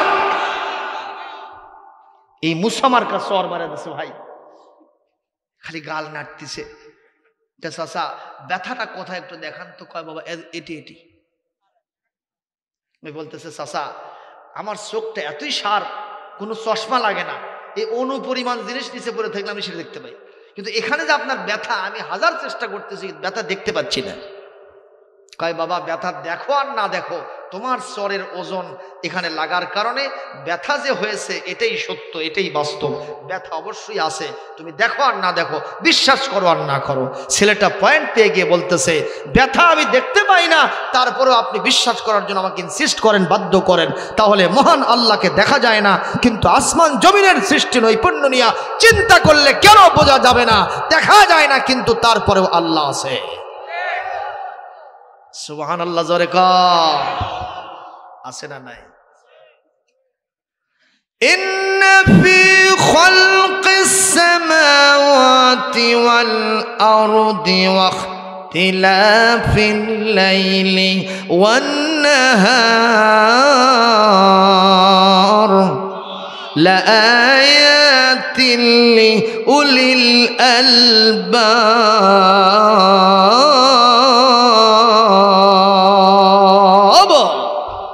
আমার আল্লাহ পাক বলেন এই পৃথিবীতে আসমান জমিনের সৃষ্টি নৈপুণ্য, রাত দিনের পরিবর্তন, এগুলো নিয়ে যদি গবেষণা করা হয়, একটু চিন্তা ভাবনা করা হয়, যারা জ্ঞানবান তাদের জন্য আসমান জমিনের সৃষ্টি, রাত দিনের পরিবর্তন, এর ভিতরে আমি আল্লাহকে চেনার জন্য, জানার জন্য অসংখ্য নিদর্শন আল্লাহ রেখে দিয়েছে। সুবহানাল্লাহ বলবেন না? এই যে মাথার উপরে এটা কি? চান্দা, শামিয়ানা। দেখি লোহা না কাপড়? লোহার সে ভারী, পাতলা ফিনফিনা। এটাকে মাথার উপরে ধরে রাখার জন্য চতুর্দিকে কি দিছেন? জম্বের মতো খুঁটি লাগাইছেন। তাও এদিকে ঢ্যাপ এদিকে ঢ্যাপ, আছে না নাই? হ্যাঁ, কিন্তু সমান হয় নাই। কিন্তু এই সামিয়ানার উপরে আরেকটা সামিয়ানা আছে। আসমান কয়টা? কয়টা? 7টা। 7টা আসমান কে রেখে দিয়েছেন? আসমান সম্পর্কে আপনার ধারণা হতে পারে যে তুলার মতো পাতলা, অথবা এই কাপড়ের চাইতেও পাতলা। আল্লাহ বলছেন না। কোরআনে কারীম সূরাতুন নাবা আয়াত নম্বর 8 নম্বর আয়াত 12 নম্বর আয়াত আল্লাহ পাক বলছেন وَبَنَيْنَا فَوْقَكُمْ سَبْعًا شِدَادًا আমি তোমাদের উপরে একটা নয় দুইটা নয় 7টা আসমান লোহার চাইতেও ভারী এবং শক্ত করে আকাশে উঠায় রেখেছি। কয়টা? 7টা। এই আকাশগুলি লোহার চাইতেও ভারী এবং শক্ত, অথচ এটাকে রাখার জন্য বেগাইরে ইমাদ কোথাও আমি কোনো খুঁটি ব্যবহার করি নাই। সুবহানাল্লাহ। আগামীকাল বলবেন, আরো জোরে বলেন। যারা এইটা দেখার পরেও আল্লাহকে মানে না, ওরা বড় বড় বোতল খাইছে যে কয়টা আল্লাহই ভালো জানে। ঠিক তবে ঠিক কন। আপনারা বলেন, এই যে আমাদের মাটির নিচে কি আছে? পানি আছে না? ছোটবেলায় ভূগোলের ক্লাসে পড়েছিলাম আমরা যে 3 ভাগ মাটি না 3 ভাগ পানি আর 1 ভাগ মাটি। আজকে বাড়িতে এত বড় একটা ডিশ দেবেন, নিয়ে 3 ভাগ পানি দিবেন, 3 কেজি পানি দিবেন আর 1 কেজি মাটি দিবেন। মাটি মাটি থাকবে? কি হবে? গলে যাবে, মানে ঘোলা পানি হবে। ঠিক নেবে ঠিক কর। অথচ আমাদের নিচে অন্তত 3 ভাগ পানি আর 1 ভাগ মাটি উপরে রেখেছেন। আল্লাযী জাআলা লাকুমুল আরদা ফিরাশা, সেই জমিনটাকে কি সুন্দর করে পানির উপরে বিছানা স্বরূপ বিছায় দিয়েছেন। এগুলো দেখলে কেন বোঝা যাবে না একজন আছেন, তার নাম আল্লাহ। আল্লাহ জপ মন জপ আল্লাহ আল্লাহ, জীবন হবে ফুলে ফলে নূরে উজালা। আল্লাহ আল্লাহ জপ মন জপ আল্লাহ আল্লাহ। যখন আমিন। প্রিয় উপস্থিতি, নাস্তিক বলতেছে, বাবা জীবনে আমাকে এত সুন্দর করে কেউ বুঝাতে পারে নাই, আমি বুঝতে পারলাম আল্লাহ বলতে একজন আছেন। সুবহানাল্লাহ। ছোট্ট ছেলে ওস্তাদের ভূমিকা পালন করলো, আলহামদুলিল্লাহ বলে। 2 নম্বর প্রশ্ন ছিল, বাবারে জান্নাতের মধ্যে এত বড় একটা গাছ কখনো হতে পারে? তো বলছে, চাচা আমি কোরআন সুন্নাহর আলোকে কোনো প্রকারের দলিল আদল্লা সেটিং দেব না, আমি একটু বাস্তবতার নিরিখে আপনাকে বুঝাবো। সেটা কি? প্রত্যেকদিন সকালবেলা সূর্য কয়টা ওঠে পূর্ব আকাশে? বলে 1টা। এই সূর্যের আলো কি আপনার বাড়িতে ঢোকে? বলে হ্যাঁ। আপনার পাশের বাড়িতে ঢোকে। এই সূর্যের আলো কি আপনার পুরো গ্রামবাসীকে আলো দেয়? বলে দেয়। পুরো ইউনিয়নবাসীকে দেয়, উপজেলা দেয়, জেলা দেয়, বিভাগ দেয়, দেশ দেয়, পার্শ্ববর্তী দেশ দেয়, গোটা দুনিয়া। এক সূর্য আলো দিয়া রাতের বেলার সমস্ত অন্ধকার ঘুচায়া দিনের বেলা আলো ঝলমল পরিবেশ তৈরি করে দেয়। কয়টা? জোরে বলেন। 1টা সূর্য। একটা সূর্য যদি গোটা দুনিয়ার সকল মানুষকে আলো দিয়া আলো ঝলমল পরিবেশ করে দিতে পারে, যেই মহান আল্লাহ এই কাজটা করলেন, সে আল্লাহ কি জান্নাতের মধ্যে এমন একটা গাছ বানাতে পারবেন না যেই গাছের পত্র পল্লব সব বিল্ডিং এর জানলা দরজায় ঢুকে যাবে এবং ওই 500 বছর দ্রুতগামী ঘোড়া দৌড়ায় তার ছায়া অতিক্রম করতে পারবে না? ওই আল্লাহ কি এত বড় একটা গাছ বানাতে পারবেন না? নাস্তিকের চোখ দিয়ে দর করে পানি বের হয়ে যায় আর বলতে থাকে, বাবা এত সুন্দর করে কেউ আমাকে বুঝাতে পারে নাই, আজকে বুঝলাম জান্নাতের মধ্যে এত বড় একটা গাছ রোপণ করা সম্ভব। সুবহানাল্লাহ। জোরে কোন। আর কয়টা থাকলো? জোরে কোন। সূর্য আর চাঁদ, এই দুটাকে কত সুন্দর করে আল্লাহ সেটিং করেছেন। মহাশূন্য নিয়ে যারা গবেষণা করতেছে তারা পেরেশান হয়ে যায়, এগুলো তো এমনি এমনি চলতে পারে না, এদের পিছনে একটা শক্তি নিশ্চয় আছে। কিন্তু কে সেই শক্তি, ওরা আর তা কয় না। আপনারা বলেন তো সেই শক্তিকে? ওইটুকু বাকি রাখে। কিন্তু আগেকার ইমাম সাহেবদের কাছে আবার এমন প্রশ্ন করেছে তারা, দেখা গেছে সেটাও প্রকাশ হয়ে গেছে। সুবহানাল্লাহ। আর কয়টা থাকলো ভাইজান? শুনবেন আরেকটা বলি, কষ্ট হচ্ছে না তো? এই যে ভাঙ্গা মন সাঙ্গা হবে, কতদূর তাড়াতাড়ি করেন, দেরি করেন কেন? এত কষ্ট এতক্ষণ রাত ধরে দিবেন কেন আপনারা? তাড়াতাড়ি করেন। আরো দেরি মানে বেশি পোলা করা লাগবে না, নিয়ে আসেন যতটুকু হয়েছে। বাইরে আমার এইবার নাস্তিক বলতেছে, আমার 3 নম্বর প্রশ্ন হলো, জান্নাতের মধ্যে মনে মনে টনে টনে খাবার খাবেন, ওখানে প্রসাবও লাগবে না, পায়খানাও লাগবে না, এটা আবার কেমন কথা বুঝলাম না। এইবার ছোট্ট ছেলেটি বলতেছে, চাচা বলেন তো, মার পেটের ভিতরে আপনি কতদিন ছিলেন? আসল জায়গায় হাত দিছে। আল্লাহু আকবার কর। বলছে, বাবা আল্লাহ পাক কোরআনে কারিমে বলেন, ওয়াসাইনাল ইনসানা ওয়াসাইনাল ইনসানা বিওয়ালিদাইহি ইহসানা হামালাতুহু উম্মুহু কুরহা ওয়া ওয়াদাআতুহু কুরহা ওয়া হামলুহু ওয়া ফিসালুহু 30 শাহরা। আরো জোরে কও। মা কেন এত দামি জানে না সকলে, জানতো যদি পড়তো দেখে কোরআন হাদিস খুলে। কথা কয় না, কথা কয় না।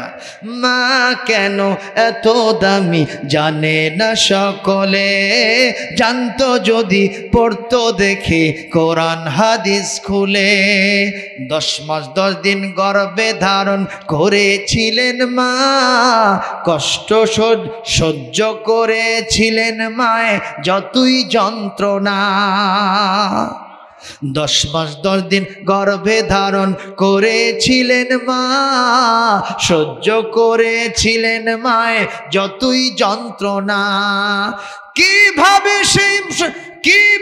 সেই মাকে সন্তান, কিভাবে সেই মাকে সন্তান কটু কথা বলে, কিভাবে সেই মাকে সন্তান মন্দ কথা বলে।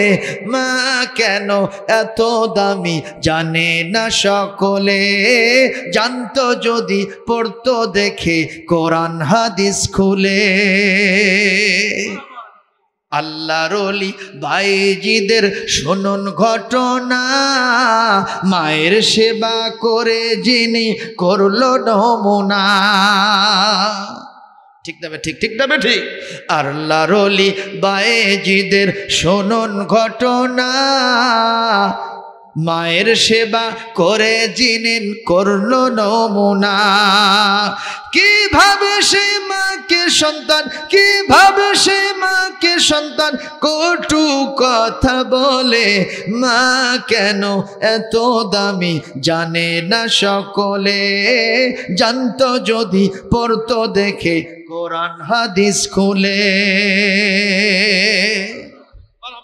লিল্লাহে তাকবীর। আরো জোরে কোন লিল্লাহে তাকবীর, আরো জোরে কোন লিল্লাহে তাকবীর। ও মুসলমান ভাইরা আমার, একটু কথা বলেন তো, মায়ের পেটের ভিতরে আমরা কতদিন ছিলাম? জোরে বলেন, কতদিন ছিলাম? অন্তত 10 মাস 10 দিন ছিলাম।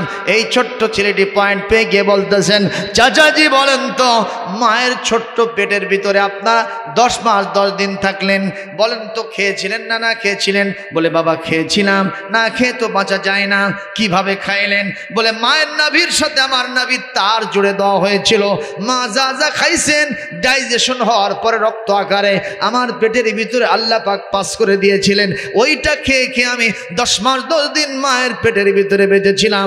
এইবার সন্তান, এই ছোট্ট সন্তানটা বলতেছে, চাচা এই 10টা মাস 10 দিন মায়ের ছোট্ট পেটের ভিতরে প্যাকেটের মধ্যে আপনি থাকলেন, খেয়ে থাকলেন, বলেন তো মায়ের পেটের কোন জায়গাতে আপনি পায়খানা বানাইছেন, কোন জায়গায় আপনি প্রসাবখানা বানাইছেন? এইবার নাস্তিকের চোখ দিয়ে দর দর করে পানি পড়ে যায়। নাস্তিক বলতে থাকে, বাবারে সত্যি করে বলছি, আমি মায়ের পেটের প্যাকেটের মধ্যে অন্তত 10 মাস 10 দিন খেয়েছিলাম, পান করেছিলাম, আমার পায়খানাও লাগে নাই, প্রসাবখানাও লাগে নাই।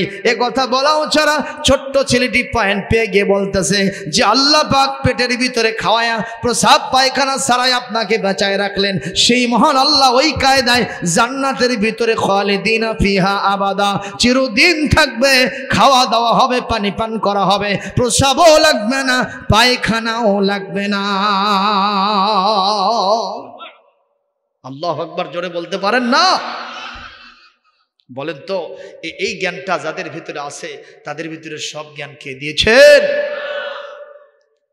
Power house of the knowledge, সকল জ্ঞানের মূল উৎস হলো মহাগ্রন্থ আল কোরআন।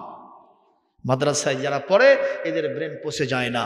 সুতরাং এই মাদ্রাসাগুলিকে আপনারা কদর করবেন। কুল্লুন ফি কিতাবিম মুবিন ফাসআলু আহলা যিকরি ইন কুনতুম লা তা'লামুন। এই পৃথিবীর আলেমদেরকে জিজ্ঞাসা করো, তোমার অজানাকে জানিয়ে দেবে। সুবহানাল্লাহ। এক আলেম আর এক উকিলের সাথে গন্ডগোল চলতেছে। আলেম উকিল বলতেছে, তুই আলেম হয়ে কি করলি? তোর মাথাত খালি কুয়া আছে আর গোবর আছে। ওই যে টাকলা মুরাদ জেঙ্কা বলছিল, হুজুরদের মাথার ভিতরে খালি গোবর আছে, বলছিল কিনা বলেন? এই উকিল সাহেব বলতেছে, তোমরা হুজুর হুজুর হয়ে কি করছো? তোমাদের মাথার ভিতরে খালি গোবর দিয়ে ভরা। তুই বলছে, না ভাই, কোরআন শরীফ যারা জানে তাদের ভিতরে আল্লাহ অনেক জ্ঞান দেয়। এই কথা বলাও সারা। ওই তখন আবার পাল্টা জবাব দিচ্ছে, দুইজনের বর্ষা চলতেছে, গন্ডগোল ফ্যাসাদ হচ্ছে, বর্ষা চলতেছে, ঝগড়া হচ্ছে। একটা সাধারণ লোক আসলো, ভাই কি হয়েছে দুইজনের ভিতরে? বলে, এই ঘটনা। আচ্ছা ঠিক আছে, আমি একটু বিচার করে দিই, দেখি কার জ্ঞান বেশি। এ উকিল সাহেব, আপনি কোন তো কি? এই যে পুকুর দেখতেছেন না, এই পুকুরে কয় গ্লাস পানি আছে কোন? উকিল বলতেছে, তোর মাথাত কি গোবর আছে রে? কেন? আমি মাপে দেখছি। তুই এত বম্বাস্টিক মার্কা প্রশ্ন করিস কোন আক্কেলে? তোর মাথার তার ছিঁড়ে গেছে। জীবনে ওকালতির বই পুস্তক পড়ছি, এরকম কোনো থিওরি আমার কাছে নাই। তো বলছে, হুজুর আপনি পারবেন? কয় পানির মতো সোজা। মারহাবা কোন? তো বলছে, সেটা আবার কেনকা? ওই গ্লাসটা যদি পুকুরের সমান হয় তাহলে এক গ্লাস আছে। মারহাবা দিবেন না?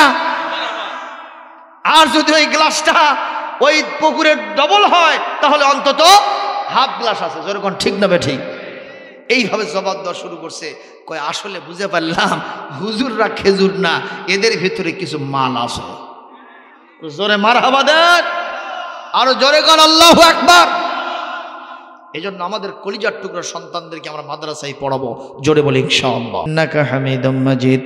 আল্লাহুম্মা বারিক আলা মুহাম্মাদ ওয়া আলা আলি মুহাম্মাদ কামা বারাকতা আলা ইব্রাহিম وعلى آل إبراهيم إنك حميد مجيد على رسوله الكريم وعلى آله وصحبه أجمعين ربنا ظلمنا أنفسنا وإن لم تغفر لنا وترحمنا لنكونن من الخاسرين পরওয়ারদিগার বেনিয়াস আরশ আজিম থেকে রহমতের নজরে জগন্নাথপুর হাফিজিয়া মাদ্রাসার দিকে তাকায় দেখেন, এই ময়দানে শত শত মানুষগুলি বসে আছেন। আল্লাহ হযরত উলামায়ে কিরাম, মা বোনেরা পর্দায় বসে আছেন। মেহেরবানি করে আমাদের সকলের আজকের এই আবেদনগুলি শাহী দরবারে কবুল করে নেন। কিছুই চাই না, জীবনের সব গুনাহ খাতা থেকে মাপ চাইতেছি। কোন ক্ষণে কোন মুহূর্তে বিদায় হয়ে যাব জানি না। জীবনের শেষ মাহফিল এটা হতে পারে মাহবুব। আল্লাহ গো, যখন আমরা বিদায় হব ঈমান নিয়া, ইসলাম নিয়ে বিদায় হওয়ার তৌফিক দান করেন। আল্লাহ গো, আজকের মাহফিল থেকে যা সওয়াব দেবেন এর হাদিয়া সোনার মদিনায় নবী করিম সাল্লাল্লাহু আলাইহি সাল্লামের রওজা মুবারকে পৌঁছায় দেন। तमाम পৃথিবীর মাটির নিচে অন্ধকার কঠিন কবরের ভিতরে যত ইমানদার মুসলমান নরনারী শুয়ে আছেন তাদের আরো আর পরে সওয়াব পৌঁছায় দেন। খাস করে আমাদের মাঝ থেকে জনম দুঃখিনী মা, গর্ভধারিণী মা, মমতাময়ী মা, স্তন্যদায়িনী মা,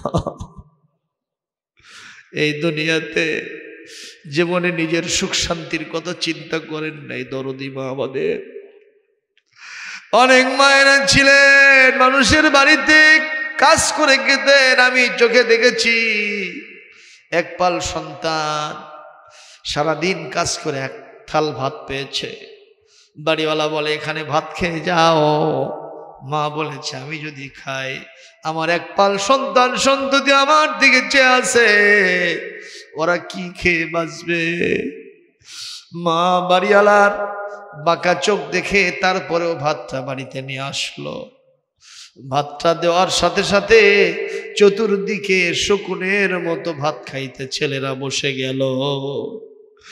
মা দাঁড়িয়ে থাকলো, দু চোখের কোনা দিয়ে পানি ছেড়ে দিয়ে বুক ভাসায় দেয়, আঁচল দিয়ে পানি মুছে আর বলে, আল্লাহ সেই রাতের বেলা একটু পানি পান্তা খাইছিলাম, এখন দুপুর গড়িয়ে যায়, একটা মুষ্টি খাবার আমার পেটে যায় নাই, আমি না খেয়েছি তাতে কিছু আসে যায় না। আমার কলিজার ধন সন্তানেরা এক থাল ভাত পেয়ে ওরা যে খুশি হয়েছে, আনন্দ চিত্তে ওদের পেটটা ভরে যাচ্ছে, এতে আমার কলিজা ঠান্ডা হয়ে যাচ্ছে। আল্লাহ মেহেরবানি করে আমার বাচ্চাদের কলিজা তুমি ঠান্ডা করে দাও। এই দরদি মা যাদের বিদায় হয়ে গেছেন, কঠিন কবরে মায়ের কি হালাত আমরা জানি না, আযাবে থাকলে মার কবর আযাবটা মাফ করে দেন, মাকে জান্নাতুল ফেরদাউসের খাস মেহমান বানায় নেন। আমাদের দরদের বাপজান এ দুনিয়ার অন্যতম শ্রেষ্ঠ নিয়ামত। সবাই চায় আমি বড় হব, আমি বড় হব, কিন্তু আব্বাজান একমাত্র যিনি চান আমি যা হয়েছি আমার ছেলে মেয়েকে আমার চাইতে অনেক বড় বানায় দাও। আল্লাহ হিতাকাঙ্ক্ষী কল্যাণকামী মা এবং বাবা যাদের বিদায় হয়ে গেছেন, কবরগুলি জান্নাতের টুকরা বানায় দেন। সবাই মিলে পড়েন, রব্বির হামহুমা কামা রব্বায়ানি সগীরা। আমাদের দাদা দাদি, নানা নানি, ভাই বোন, আত্মীয় স্বজন, বিবি সন্তানাদি, শ্বশুর শাশুড়ি, নিকটতম দূরতম, চেনা অচেনা, জানা অজানা আত্মীয় স্বজন যাদের কবরে গেছেন, আজকে সওয়াব তাদের আরোহার পরে পৌঁছায় দেন। এই গ্রামের বিভিন্ন পুকুর পাড়ে, বাজারে, গোরস্থানে হাজারো আবাদ শুয়ে আছেন, তাদের আরোহার পরে সওয়াব পৌঁছায় দেন। আল্লাহ তাআলা মেহেরবানি করে মাহফিল তাদের নাজাতের জন্য ওসিলা বানায় নেন। এই মাদ্রাসাকে কিয়ামত পর্যন্ত দায়েম কায়েম জারি রেখে দেন। এই দিনের বাতি যেন না নেভে, টিম করে কিয়ামত পর্যন্ত এই বাতি আপনি জ্বালায় রাখেন। মাদ্রাসার কমিটির সভাপতি, সেক্রেটারি, ক্যাশিয়ার, সদস্য মণ্ডলী সবাইকে কবুল করেন। মাদ্রাসার ছাত্র, শিক্ষক, মুহতামিম, আল্লাহ অভিভাবক সবাইকে কবুল এবং মঞ্জুর করে নেন। আজকে যারা দান করেছেন, ছোট দান, বড় দান, মাঝারি দান, সকলের দানকে হযরত আবু বকর সিদ্দিক রাদিয়াল্লাহু তাআলা আনহুর দানের সাথে কবুল করেন। মা বোনদের দান হযরত মা খাদিজার দানের সাথে কবুল করে নেন। আল্লাহ তামাম বিশ্বে কোরআন প্রেমিক জনতা যিনি যেখানে বিপদে মুসিবতে আছেন, সকলের জন্য হামি ও নাসির হয়ে যান। আল্লাহ জীবনে বেঁচে থাকতে একটা ঘন্টার জন্য হলেও আপনার কোরআনের শাসন কি জিনিস, কতটা মধুর, কতটা আরামের, এটা একটা বার আমাদের চর্মচক্ষে দেখার তৌফিক দান করো। রব্বানা তাকাব্বাল মিন্না ইন্নাকা আনতাস সামিউল আলিম ওয়া তুব আলাইনা ইন্নাকা আনতাত তাওয়াবুর রহিম। سبحان ربك رب العزة عما يصفون وسلام على المرسلين والحمد لله رب العالمين. واجعل آخر كلامنا عند الموت لا إله إلا الله محمد رسول الله.